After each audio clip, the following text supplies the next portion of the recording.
Viewers, welcome back in our program. And Dr. ਸਾਹਿਬ ਸਾਡਾ ਅਗਲਾ message Punjab spectrum ਤੇ ਬਲਵਿੰਦਰ ਸਿੰਘ ਜੀ ਦਾ ਹੈ। ਇਹਨਾਂ ਨੇ ਸਾਡੇ ਵੱਲੋਂ ਅਡਵਾਨੀ ਮੋਦੀ ਦੇ ਝਗੜੇ ਸੰਬੰਧੀ ਕੀਤੇ ਕਮੈਂਟ ਤੇ ਅਗੂ ਟਿੱਪਣੀ ਕਰਦਿਆਂ ਲਿਖਿਆ ਹੈ, ਅਡਵਾਨੀ ਦਾ ਹੁਣ ਅੱਗਾ ਨੇੜੇ ਆ ਰਿਹਾ ਹੈ, ਇਸ ਲਈ ਹੁਣ ਤੋਂ ਹੀ ਤੜਪਣਾ ਸ਼ੁਰੂ ਹੋ ਗਿਆ ਹੈ। ਹਾਂ ਡਾਕਟਰ ਸਾਹਿਬ। हाँ बिल्कुल ठीक है जी, ये कोई होर की ऐड किया जा सकता है। उन्होंने बहुत बहुत धन्यवाद इन्होंने उस सैगमेंट को सुनिया और इस ते कमेंट किए जी। साडा अगला मैसेज पैरिस फ्रांस तो बीबी गुरप्रीत कौर संधू जी का है। इन्हों साडे घल्लूकारा 84 नाल संबंधित प्रोग्राम बहुत पसंद आए। इन्हों शिकायत है कि सिख संघर्ष और घल्लूकारियां दौरान सिख बीबियां वालों निभाए गए रोल नूं किसी ने बहुता हाईलाइट नहीं किया। डॉक्टर साहब भैन जी गुरप्रीत कौर संधू जी का बहुत बहुत धन्यवाद। उन्होंने सानू पैरिस तो लिखे जी प्रोग्राम उन्होंने बहुत पसंद आए ने, उहदे लई असीं अग्गों शुक्रगुजारी दा प्रगटावा करते हैं जी। उन्हों की गल बिल्कुल ठीक है। यही नहीं कि करंट संघर्ष दे विच बीबियां दे योगदान का बहुता चर्चा नहीं हुंदा जी।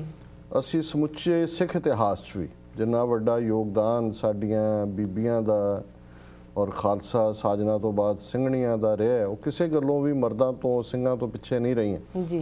ਔਰ ਇਹੀ ਕਾਰਨ ਸੀ ਕਿ ਜਦੋਂ ਸਾਡੀ ਅਰਦਾਸ ਜਿਹੜੀ ਜਿਸ ਫਾਰਮ ਚ ਅੱਜ ਤੱਕ ਸਾਡੇ ਕੋਲ ਪਹੁੰਚੀ ਹੈ, ਸਾਡੇ ਬਜ਼ੁਰਗਾਂ ਨੇ ਬਣਾਈ ਤੇ ਉਹਨਾਂ ਦੇ ਸਾਹਮਣੇ ਇਹ ਗੱਲ ਜ਼ਾਹਰ ਸੀ। ਇਸ ਲਈ ਉਹਨਾਂ ਨੇ ਜਦੋਂ ਸ਼ਹੀਦੀਆਂ ਕੁਰਬਾਨੀਆਂ ਦੀ ਗੱਲ ਕੀਤੀ ਜੀ ਤੇ ਉਹਨਾਂ ਨੇ ਜਿਨ੍ਹਾਂ ਸਿੰਘਾਂ ਸਿੰਘਣੀਆਂ ਨੇ ਜੀ ਜੀ ਧਰਮ ਹੇਤ ਸੀਸ ਦਿੱਤੇ, ਬੰਦ ਕਟਾਏ, ਖੋਪਰੀਆਂ ਲੋਹਾਈਆਂ जी चरखियां ते चढ़े, आरियां नाल चराए गए, गुरुद्वारियां दी सेवा लई कुर्बानियां कीतियां जी।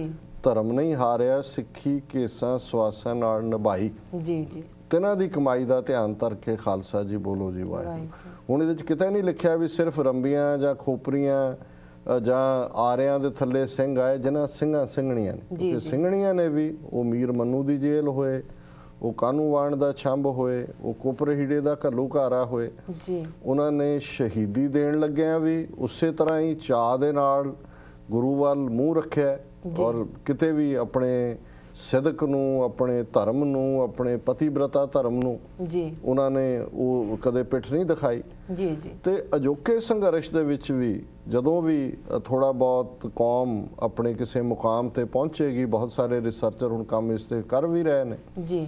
ਤੇ ਇਹ ਜਿਹੜਾ ਯੋਗਦਾਨ ਹੈ, ਮੈਂ ਪਿਛਲੇ ਬੀਤੇ ਸੈਚਰਡੇ ਸ਼ਿਕਾਗੋ ਦੇ ਵਿੱਚ ਇੱਕ ਸੈਮੀਨਾਰ ਸੀ ਬਹੁਤ ਵੱਡਾ, ਤੇ ਐਤਵਾਰ ਓਹਾਇਓ ਸਟੇਟ ਦੇ ਵਿੱਚ ਕਲੀਵਲੈਂਡ ਗੁਰਦੁਆਰਾ ਸਾਹਿਬ ਸਮਾਗਮ ਸੀ ਤੇ ਉਸ 'ਚ ਐਡਰੈਸ ਕਰਦਿਆਂ ਮੈਂ ਬੀਬੀ ਸਤਵੰਤ ਕੌਰ, ਬੀਬੀ ਸੁਰਿੰਦਰ ਕੌਰ ਅਲੋਕਾਰ ਸੁਹਾਗਣ, ਜਿਹੜੀ ਕਿ ਸਤਵੰਤ ਸਿੰਘ ਜਿਨ੍ਹਾਂ ਨੇ ਭਾਈ ਬਿਆਨ ਸਿੰਘ ਨਾਲ ਮਿਲ ਕੇ ਇੰਦਰਾ ਗਾਂਧੀ ਨੂੰ ਸਜ਼ਾ ਯਾਫਤਾ ਕੀਤਾ ਜੀ, ਉਹਨਾਂ ਦੀ ਮੰਗੇਤਰ ਸੀ, ਉਹਨਾਂ ਦੀ ਮੰਗ ਸੀ, ਫਿਆਂਸੇ ਸੀ ਜੀ ਜੀ। ਔਰ ਭਾਈ ਸਤਵੰਤ ਸਿੰਘ ਹੋਰਾਂ ਨੇ ਜਿਹੜਾ ਉਹ ਕੁਰਬਾਨੀ ਕੀਤੀ ਜੀ। ਹੁਣ ਉਹ ਜੇਲ੍ਹ ਚਲੇ ਗਏ, ਅਜੇ ਮੁਕੱਦਮਾ ਚੱਲ ਰਿਹਾ ਸੀ। ਉਹਨੂੰ ਬੀਬੀ ਨੂੰ ਬਹੁਤ ਸਮਝਾਇਆ, ਉਹਨਾਂ ਨੇ ਵੀ ਮੁਲਾਕਾਤ ਲਈ ਗਈ, ਉਹਨਾਂ ਦੇ ਆਪਣੇ ਪਰਿਵਾਰ ਵਾਲਿਆਂ ਨੇ, ਧਾਰਮਿਕ ਜਥੇਬੰਦੀਆਂ ਨੇ ਕਿ ਵੀ ਤੁਹਾਡੀ ਤਾਂ ਮੰਗਣੀ ਹੋਈ ਸੀ ਜੀ ਜੀ, ਹੁਣ ਤੁਹਾਡੇ ਸਾਹਮਣੇ ਸਾਰੀ ਜ਼ਿੰਦਗੀ ਹੈ। ਉਹਨੇ ਕਿਹਾ ਵੀ ਨਹੀਂ, ਮੇਰੀ ਅਰਦਾਸ ਸਤਵੰਤ ਨਾਲ ਹੋਈ ਹੈ ਜੀ। ਉਹਨਾਂ ਦੀ ਫੋਟੋ ਨਾਲ ਉਹਨੇ ਲਾਵਾਂ ਲਈਆਂ 4 ਔਰ ਉਵੇਂ ਹੀ ਉਹਨਾਂ ਨੇ ਉਹ ਅਲੋਕਾਰ ਸੁਹਾਗਣ ਪੰਥ ਦੇ ਵਿੱਚ ਉਹਨਾਂ ਨੂੰ ਉਹ ਰੁਤਬਾ ਮਿਲਿਆ। ਕੁਝ ਸਮਾਂ ਪਹਿਲਾਂ ਉਹ ਕੈਂਸਰ ਦੀ ਬਿਮਾਰੀ ਨਾਲ ਇਸ ਦੁਨੀਆ ਤੋਂ ਜਾ ਚੁੱਕੇ ਨੇ ਜੀ।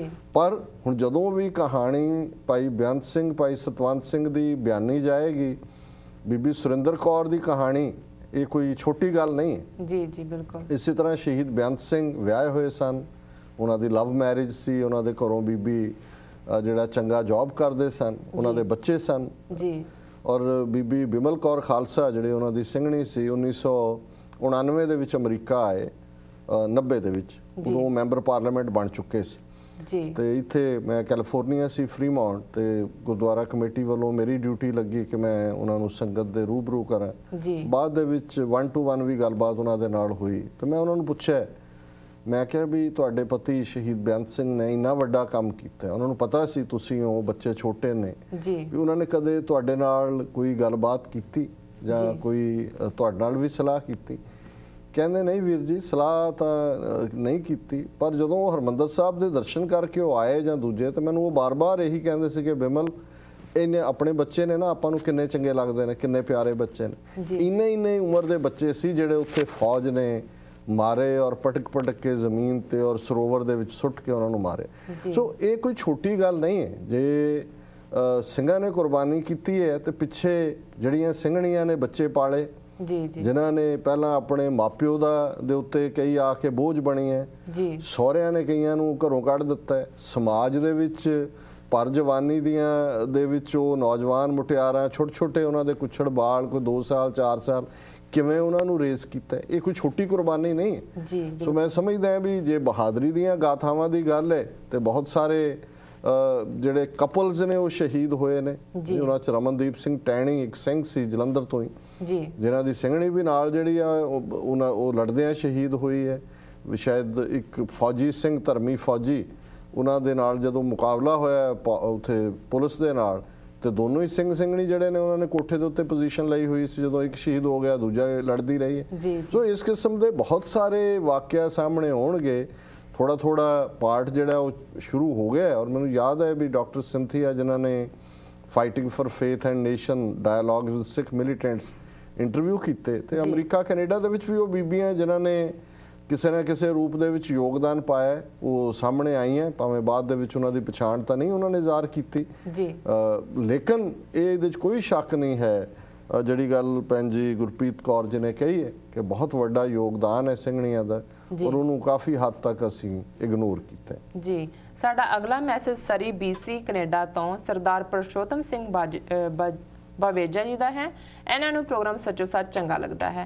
इन्हों का कहना है कि तुहाडा रेडियो प्रोग्राम शेरे पंजाब तो ते इंटरव्यू बहुत वधिया सी जिस दी कई दिन ਸਰੋਤਿਆਂ ਵੱਲੋਂ चर्चा होंदी रही। इन्हों का सवाल है घल्लूघारा 84 तो मनाया गया हुण अग्गों की ਅਸੀਂ ਹੁਣ 30ਵੀਂ ਵਰ੍ਹੇਗੰਢ ਦਾ ਇੰਤਜ਼ਾਰ ਕਰਾਂਗੇ ਜਾਂ ਕੌਮੀ ਘਰ ਦੀ ਪ੍ਰਾਪਤੀ ਲਈ ਕੋਈ ਨਿੱਘਰ ਕਦਮ ਚੁੱਕੇ ਜਾਣਗੇ। ਡਾਕਟਰ ਸਾਹਿਬ ਸਭ ਤੋਂ ਪਹਿਲਾਂ ਤਾਂ ਵੀਰ ਪਰਸ਼ੋਤਮ ਸਿੰਘ ਬਵੇਜਾ ਜੀ ਦਾ ਧੰਨਵਾਦ। ਉਹਨਾਂ ਨੇ ਸਾਨੂੰ ਸਰੀ ਕੈਨੇਡਾ ਤੋਂ ਲਿਖਿਆ ਜੀ। ਗੱਲ ਉਹਨਾਂ ਨੇ ਪਤੇ ਦੀ ਕੀਤੀ ਹੈ ਕਿ ਇਹ ਠੀਕ ਹੈ। ਅਸੀਂ ਵੀ ਇੱਥੇ ਬੜੀ ਤਾਰੀਫ ਕੀਤੀ ਹੈ ਜੀ। ਇਸ ਵਾਰ ਬਹੁਤ ਕਵਰੇਜ ਹੋਈ, ਜਾਣਕਾਰੀ ਆਈ पर गल तो अल्टीमेटली जे साडी अगे नहीं तुरदी घर बनाउण वाली जिहड़ी साडी लहर है उस दे विच जान नहीं पैंदी तो फिर सैलीब्रेशन तो उवें ही हुंदी है। मेलियां वाले भी खुश हुंदे ने कि जी मेला होया बहुत इकट्ठ होया है। पिछली वारी 15,000 सी ऐतकी 25,000 होया है। पिछली वारी जलेबियां दे 5 टेंट लगे सी ऐतकी 10 च लगियां। सो असी भी किते इस किस्म की गल च ना आ जाइए कि भी सिर्फ इकट्ठ देख के जां कुछ जिहड़ी है कहानियां सुन के समझिए कि भी असी जिहड़ा वो पेशकदमी कर रहे हैं। मैं समझदा भी ये एक कमी है इस नूं पूरा किया जाना चाहिए और इहदे च कोई शक नहीं है कि अजे तक भी कोई कंक्रीट साडे कोल प्लेटफॉर्म ना उत्थे पंजाब वालियां दा तां की कहना है। इत्थे भी असी थोड़ा बहुत हथ पैर तो मार रहे हैं, चिंतित भी हैं, कुछ करना भी चाहुंदे हैं लेकिन आउंदे 30ਵੀਂ ਵਰ੍ਹੇਗੰਢ तक पहुँचते हैं असी खालिस्तान की प्राप्ति वाल कोई कदम अगे वधाए होणगे। जिवें मैं कल जिक्र किया सी कि डिप्लोमैटिकली अमेरिका दे विच कांग्रेशनल सिख कॉकस बनी, कैनेडा च NDP ने आवाज़ चुकी, इंग्लैंड दे विच 70-80 हज़ार सिख प्रोटेस्ट ते आए। उन्होंने अगों पोलीटिकल भी ये साडियां प्राप्तियां ने। पंजाब दे विच भी ऐतकी जिस तरीके नाल 6 जून सैलीब्रेट होया जिन्नी गिणती च आए खालिस्तानी नारेबाजी हुई, ये सारे साडे बड़े पॉजिटिव आस्पैक्ट ने पर किस उद्यम ते राज मिले ये तो है, उद्यम वाल तो चल रहा है पर उस उद्यम दे नाल स्ट्रैटेजी व्योंत और जिहड़ी पूरी वो लाइन ड्रॉ करनी है वो अजे कमी है और मेरा ख्याल है भी इस वाल साडी तवज्जो होनी चाहिए। जी डॉक्टर साहब तुहाडा बहुत बहुत धन्नवाद। तुसीं अपने विचार साडे दर्शकां नाल सांझे कीते ते हुण असीं अपने सवाल जवाब वाल वधदे हां ते अज 12 जून 2013 30 जेठ नानकशाही संमत 545 दा दिन है ते साडे दर्शकां नूं दसो अज दे दिन दी इतिहासिक अहमियत की है। सिख इतिहास के हवाले नाल 1958 दे विच एक कॉन्फ्रेंस जलंधर दे सेंटर टाउन गुरुद्वारे च हुई जिहदे च जथेदार गुरचरण सिंह गरीब ते जथेदार प्रीतम सिंह गोजरा इन्हां ने शमूलीयत की और इन्हां ने बड़ी क्लीयरली सिख होमलैंड या सिख स्टेट का मता पास किया। मेरा ख्याल है उदों इन्हां ने नारा दिता सी कि सब मिल बोलो एक जबान, सिख विधान सिख प्रधान सिख निशान। सो ये उस कॉन्फ्रेंस का स्लोगन सी। 1960 ਦੇ ਵਿੱਚ ਅਕਾਲੀਆਂ ਨੇ, ਜਿਨ੍ਹਾਂ ਦੀ ਕਿਆਦਤ ਜਾਂ ਲੀਡਰਸ਼ਿਪ ਮਾਸਟਰ ਤਾਰਾ ਸਿੰਘ ਕੋਲ ਸੀ, ਜੀ ਉਹਨਾਂ ਨੇ ਐਲਾਨ ਕੀਤਾ ਕਿ ਵੀ ਅਸੀਂ 20 ਜੂਨ 1960 ਨੂੰ 12 ਜੂਨ 1960 ਨੂੰ ਕਿ ਅਸੀਂ ਦਿੱਲੀ ਦੇ ਵਿੱਚ ਇੱਕ ਵੱਡਾ ਮਾਰਚ ਕੱਢਾਂਗੇ ਤਾਂ ਕਿ ਸਿੱਖਾਂ ਨਾਲ ਜਿਹੜੀਆਂ ਜ਼ਿਆਦਤੀਆਂ ਹੋ ਰਹੀਆਂ ਨੇ ਨਹਿਰੂ ਸਰਕਾਰ ਵੱਲੋਂ ਉਹਨਾਂ ਨੂੰ ਹਾਈਲਾਈਟ ਕਰੀਏ ਜੀ ਔਰ ਪੰਜਾਬੀ ਸੂਬੇ ਦੀ ਮੰਗ ਦੇ ਉੱਤੇ ਧਿਆਨ ਕੇਂਦਰਿਤ ਕਰੀਏ। ਉਹਨਾਂ ਦੇ ਨਹਿਰੂ ਔਰ ਹੋਮ ਮਿਨਿਸਟਰੀ ਪੰਜਾਬ 'ਚ ਕੈਰੋਂ, ਜਿਹਦਾ ਕੱਲ ਵੀ ਅਸੀਂ ਜ਼ਿਕਰ ਕੀਤਾ ਸੀ ਕਿ ਕਿਵੇਂ ਇੱਕ ਟਾਇਰੈਂਟ ਉਹਨਾਂ ਨੇ ਖੜਾ ਕੀਤਾ ਜੀ, ਉਹਨਾਂ ਨੇ ਇਹ ਕਿਹਾ ਕਿ ਜੀ ਅਸੀਂ ਇਹ ਜੁਲੂਸ ਨਿਕਲਣ ਹੀ ਨਹੀਂ ਦੇਣਾ। ਪੰਜਾਬ 'ਚ ਫੜੋ ਫੜੀ ਬੱਸਾਂ ਤੇ ਗੱਡੀਆਂ ਤੇ, ਜਿਵੇਂ ਏਸ਼ੀਆਡ 82 ਵੇਲੇ ਇਹ ਸੀ ਕਿ ਵੀ ਕੋਈ ਸਿੱਖ ਉੱਥੇ ਜਾ ਹੀ ਨਹੀਂ ਸਕਦਾ ਦਿੱਲੀ, ਇੰਦਰਾ ਗਾਂਧੀ ਨੇ ਕੀਤਾ ਇਹ ਕੰਮ, ਉਹਦੇ ਪਿਓ ਨੇ ਵੀ ਕੀਤਾ ਸੀ 1960 ਦੇ ਵਿੱਚ। ਪੰਜਾਬ 'ਚ ਹਜ਼ਾਰਾਂ ਦੀ ਗਿਣਤੀ ਸਿੱਖ ਸਟੇਸ਼ਨਾਂ ਤੇ ਰੁਕੇ ਹੋਏ ਸੀ, ਬੱਸਾਂ ਤੇ, ਔਰ ਬਾਰਡਰ ਸੀਲ ਕੀਤਾ ਹੋਇਆ ਸੀ ਦਿੱਲੀ ਦੇ ਨਾਲ। ਇਹਦੇ ਬਾਵਜੂਦ 30-40 ਹਜ਼ਾਰ ਸਿੱਖ ਸੀਸਗੰਜ ਦੇ ਅੰਦਰ ਪਹੁੰਚ ਗਿਆ। ਦਿੱਲੀ 'ਚ ਵੀ ਉਹੀ ਪਾਬੰਦੀਆਂ ਸੀ ਤੇ ਜਦੋਂ ਸਿੱਖਾਂ ਨੇ ਮਾਰਚ ਕਰਨ ਦੇ ਲਈ ਬਾਹਰ ਨਿਕਲੇ ਤੇ ਪੁਲਿਸ ਨੇ ਬੜੀ ਅੰਧਾਧੁੰਦ ਫਾਇਰਿੰਗ ਕੀਤੀ, ਟੀਅਰ ਗੈਸ ਦੇ ਗੋਲੇ ਗੁਰਦੁਆਰੇ ਦੇ ਅੰਦਰ ਤੱਕ ਔਰ 3-4 ਮੀਲ ਦੇ ਏਰੀਏ ਤੱਕ ਸਿੱਖਾਂ ਨੂੰ ਧੂ ਕੇ ਕੇਸਾਂ ਤੋਂ ਜਿਹੜਾ ਉਹਨਾਂ ਨੂੰ ਮਾਰਿਆ। ਔਰ ਕਿਉਂਕਿ ਵਿਦੇਸ਼ੀ ਮੀਡੀਆ ਉਦੋਂ ਦਿੱਲੀ 'ਚ ਬੈਠਾ ਸੀ, ਉਹਨਾਂ ਨੇ ਉਹਨੂੰ ਕਵਰ ਕੀਤਾ ਔਰ ਇੱਕ ਅੰਦਾਜ਼ੇ ਮੁਤਾਬਕ 1 ਦਰਜਨ ਤੋਂ ਜ਼ਿਆਦਾ ਸਿੱਖ ਜਿਹੜੇ ਨੇ ਉਹਦੇ 'ਚ ਸ਼ਹੀਦ ਹੋਏ, ਸੈਂਕੜਿਆਂ ਜ਼ਖਮੀ ਹੋਏ, ਹੋ ਸਕਦਾ ਹੈ ਮਾਰੇ ਗਏ ਜ਼ਿਆਦਾ ਵੀ ਹੋਣ, ਕਿਉਂਕਿ ਬਹੁਤ ਸਾਰੀਆਂ ਜਿਹੜੀਆਂ ਡੈੱਡ ਬਾਡੀਜ਼ ਨੇ ਉਹ ਜਮਨਾ ਦੇ ਵਿੱਚ ਸੁੱਟੀਆਂ ਗਈਆਂ। ਇਹ ਲੋਕਾਂ ਦੇ ਵਿੱਚ ਚਰਚਾ ਸੀ। ਸੋ ਇਹ 1960 ਦੇ ਵਿੱਚ ਹੋਇਆ। ਸੋ ਇਹ ਗੱਲ ਨਹੀਂ ਹੈ ਕਿ ਜੀ ਹੁਣ ਜੂਨ 84 'ਚ ਹਥਿਆਰ ਅੰਦਰ ਚਲੇ ਗਏ ਤਾਂ ਇਹ ਗੱਲ ਹੋ ਗਈ। ਇਹ 1960 'ਚ ਨਹਿਰੂ ਬੈਠਾ ਸੀ, ਇਹਦਾ ਪਿਓ ਇੰਦਰਾ ਗਾਂਧੀ ਦਾ, ਜਿਹਨੇ ਇਹ ਕਰਤੂਤ ਕੀਤੀ ਸੀ। 1984 'ਚ ਪਹਿਲੀ ਵਾਰ ਹਰਮੰਦਰ ਸਾਹਿਬ ਤੋਂ ਜਦੋਂ ਘੱਲੂਘਾਰਾ ਖਤਮ ਕਰ ਲਿਆ ਇਹਨਾਂ ਨੇ, ਫੌਜ ਅਜੇ ਬੈਠੀ ਸੀ ਤੇ ਹਰਮੰਦਰ ਸਾਹਿਬ ਦਾ ਕੀਰਤਨ ਜਿਹੜਾ ਉਹ ਰਿਲੇ ਕਰਨਾ ਸ਼ੁਰੂ ਕੀਤਾ। ਇਹ ਇੱਕ ਮੰਗ ਸੀ ਜਿਹੜੀ ਧਰਮ ਯੁੱਧ ਮੋਰਚੇ ਦੀ ਮੰਗ ਸੀ। ਸੋ ਅੱਜ ਜਦੋਂ ਅਸੀਂ ਕੀਰਤਨ ਸੁਣਦੇ ਹਾਂ ਲਾਈਵ, ਭਾਵੇਂ ਪੀਟੀਸੀ ਵਾਲੇ ਉਹਦਾ ਕੰਟਰੋਲ ਕਰਕੇ ਬੈਠੇ ਨੇ, ਤਾਂ ਹਮੇਸ਼ਾ ਉਹਨਾਂ ਸੂਰਮਿਆਂ ਨੂੰ ਯਾਦ ਕਰੋ, ਉਹਨਾਂ ਸ਼ਹੀਦਾਂ ਨੂੰ ਯਾਦ ਕਰੋ ਜਿਨ੍ਹਾਂ ਦੀ ਕੁਰਬਾਨੀ ਦੀ ਬਦੌਲਤ ਉਹਨਾਂ ਨੂੰ ਲੱਗਾ ਕਿ ਸਿੱਖ ਹੁਣ ਇੰਨੇ ਕਨੋਇਡ ਨੇ ਕਿ ਚਲੋ ਇਹਨਾਂ ਨੂੰ ਕੀਰਤਨ ਹੀ ਦੇ ਦਿਓ। ਸੋ ਇਹਦੀ ਸ਼ੁਰੂਆਤ ਹੋਈ। ਬਾਕੀ ਅੱਜ 12 ਜੂਨ ਨਕਲੀ ਜਿਹੜਾ ਇਹ ਕੈਲੰਡਰ ਹੈ, ਜਿਹਨੂੰ ਸੋਧਿਆ ਕੈਲੰਡਰ ਕਹਿੰਦੇ ਨੇ, ਇਹਦੇ ਮੁਤਾਬਕ ਸ਼ਹੀਦੀ ਦਿਨ ਬਣਾਇਆ ਹੋਇਆ ਗੁਰੂ ਅਰਜਨ ਸਾਹਿਬ ਦਾ।